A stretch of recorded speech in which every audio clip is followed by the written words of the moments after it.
this is about the most indebted period in the history of the world. I never thought I would see so much debt so quickly as we have seen in the last few months. So what we're really talking about is government debt, because no one expects governments to go bankrupt, although we all know that occasionally they do default.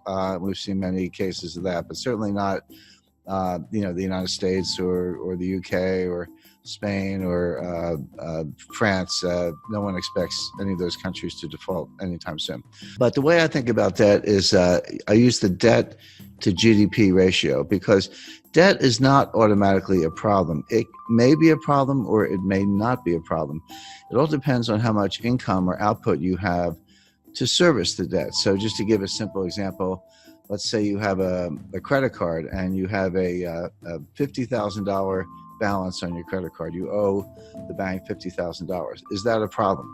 Well, if you make $20,000, it's a big problem. You're probably going to go bankrupt.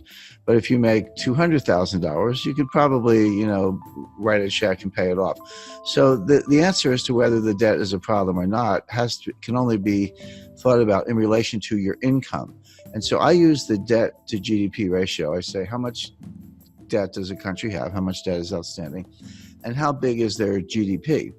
And when you use that ratio, if you're at, say, 30% or even 40%, that's a comfortable ratio. Yes, you have some debt, but you also have, say, a strong economy and your ability to service the debt by collecting taxes or other sources of revenue is very reasonable, and that debt level is sustainable. But when you get up to 60% happens to be the level under the Maastricht Treaty, where the members of the European Union are not supposed to have debt in excess of 60% of their GDP. Now, many of them do.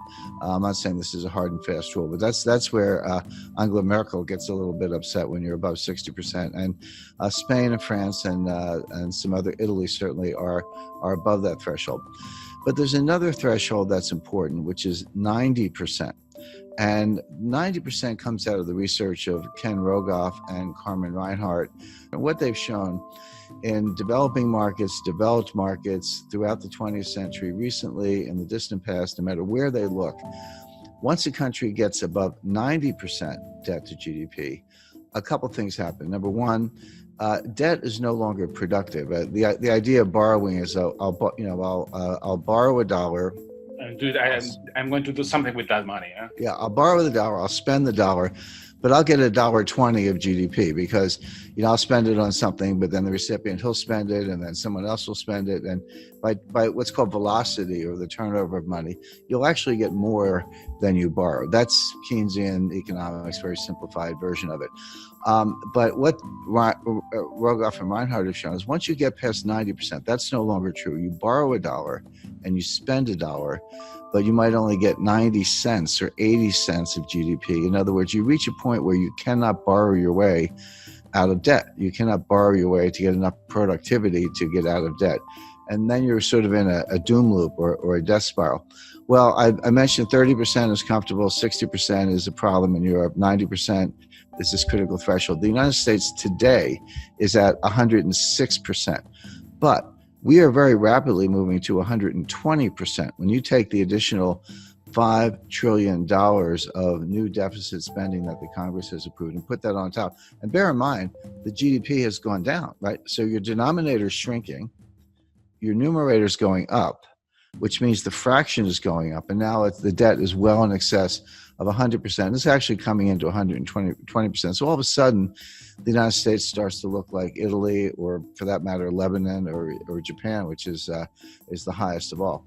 Now, the modern monetary theorists, MMT, modern monetary theory, whom I completely disagree with. I know a lot of them. I know Stephanie Kelton. She's a big brain. She's one of the thought leaders. She has a new book coming out. They say, so what? They say it doesn't matter.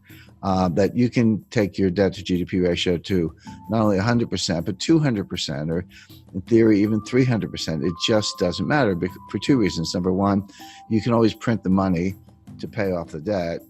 By the way, everything I'm talking about does not apply if you're borrowing in a different currency. If you're Argentina and you print pesos, but you're borrowing in dollars, that's a problem because you can't print dollars.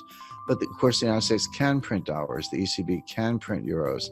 Bank of Japan can print yen. And if that's the currency of your debt, just print up the money. What's the problem? And they have other solutions. If inflation starts to take off, just raise taxes. I'm not so sure about that.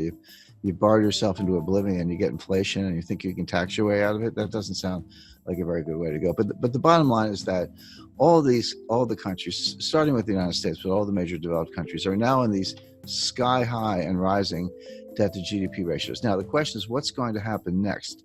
Interest rates are extremely low. The central banks have made them low. So the debt service is not that great. The debt is huge.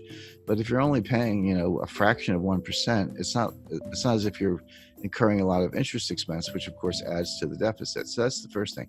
We don't have inflation. People who say that, the money printing that the central banks are doing to buy the debt, which they are, is inflationary. That's not true. That's a kind of gross misunderstanding, comes out of Milton Friedman, et cetera. It's not true. What does cause inflation is velocity, which is the turnover of money. People lose confidence in money, and they spend it, and someone else gets it and they spend it. Everyone's spending it because they want to run into hard assets, land, gold, silver, fine art, real estate, et cetera, or just buy a car because they think the price is going up, or a refrigerator, whatever it is. If you get that kind of velocity, inflation can happen very quickly. And we saw this in the late 1970s. So the real warning is not that any of these countries are going to default on their debt. They're not going to default on their debt because they can print the money. The danger is inflation. Now, if you said, do I see inflation right now? Absolutely not. We're going to see deflation, which is a different kind of danger. Deflation causes debt defaults because Japan has been trapped into that for 30 years. Yeah, and Japan's been in a depression, in my view, since 1990. My view, the U.S. has been in a depression since 2007. We're in our second lost decade. Japan's entering their fourth lost decade. But it's as if all the countries in the world are getting more and more like Japan. I had a meeting with Sakakibara-san. He was very famous in the 1980s. He was known as Mr. Yen. He was an assistant finance minister in Japan, but he was called Mr. Yen. But very smart guy, very nice guy. And I confronted him on this. I said, Sakakibara-san, your debt keeps going up and your debt to GDP ratio is sky high and your GDP is kind of flat. And he said, yes, but you're missing one thing. He said, our population is going down, which is true. So on an overall basis, they're flat, but on a per capita basis, their GDP is actually outperforming. So I said, so the logic of that is someday there'll be one person left in Japan and she will own the entire country and be the richest person in the world. Well, it's very bad for Argentina, and here's why. If you, or Chile for that matter, if you borrow in dollars and then we have deflation, what does that mean? It means the value of cash is going up, but it also means the value of the debt is going up. So even if you have very low interest rates, which we do, when you borrow in dollars and the dollar is worth more, that's what deflation is. Your dollar is worth more. That means your debt is also worth more, meaning you owe more debt in real terms. The nominal debt's the same. So if you borrow 100 million, you owe 100 million. That doesn't change. But if you have deflation, so that the 100 million is actually more valuable. See, this hasn't happened since the 1930s. People don't understand. No one alive has really lived through a strong deflationary period. A lot of us have experience with inflation. We had it in the United States in the late 70s, and you're right, Argentina's had it on multiple occasions, and we can name other countries. People have a sense of what to do in inflation, but no one alive has experienced serious deflation since the 1930s. And if you did, you're 95 years old today. So people don't really understand it. But one of the things it does, it makes the real value of debt go up. So in real terms, you owe more money. So if you were in trouble to begin with and you borrowed money to get out of trouble, but the value of the debt goes up, now you owe more money. Now where do you stand? It may not show up in interest payments, but every dollar becomes more and more difficult to get. The dollar's worth more. So what it means is that you see a strong dollar. Now, your local currency could be weaker against the dollar. That's true. That could help exports. It could help tourism. So, there's no tourism right now. There's Yeah, not going to be more tourism. well, you make a good point. There is no tourism today. I'm on a mountain, and you're in a home or studio or someplace. So right, there's no tourism going on today. But assuming it comes back next year, if you have a really strong dollar, in theory, an American could, or European for that matter, could look at Argentina. I've been to Argentina many times. It's one of the most beautiful countries in the world, and nice people, great restaurants. So, but it could look kind of like a bargain to somebody with a very strong currency.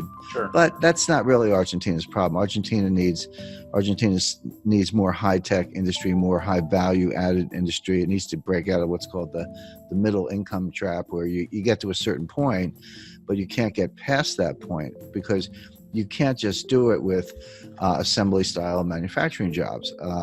You need high-value-added jobs. You need technology is what you need. And all the developed economies are facing the same issue. That applies to all of Latin America, Chile, Mexico, Colombia. Correct, but it applies to most of Asia as well. This is China's problem. China's not going to continue the kind of growth we've seen over the last 20 years because they've used up that. When I studied development economics in the 1970s in graduate school, and we used to think that the hard part of development economics was getting from low income to middle income. And then we say, if you get to middle income, it's a straight path to high income. Turns out that's not true. Getting from low income to middle income is actually pretty straightforward. You have to get rid of corruption and you need to ease up on regulation. But you can, if you have foreign direct investment and people come from the country to the cities and you do, kind of simple manufacturing, et cetera, you can get a really good export machine going and earn hard currency reserves. So that part's easy. The hard part is getting from middle income to high income, because it turns out you can't just do more of the same. You actually need more high value added. You need technology today, and that's what I would advise every country to be working on, including Argentina, where the Argentina has a very very highly educated workforce. I mean, Argentina would be a good case to why don't we make iPhones in Argentina instead of China. And we're going to bust up. The United States is going to bust up the supply chain to China. We're going to shut over time. Won't happen overnight, but we're going to pull those factories out or shut them down and move them elsewhere. So the question is, if I were advising any developing economy, I would say, how can I become a supplier to the United States? If they're going to get rid of China, which we are for a lot of reasons, I'd want to be in the list. And we're actually looking at Jordan as a country that could make cell phones. India is a big case because they have cheap labor. Argentina, I think, is a better candidate because they have a more highly educated workforce.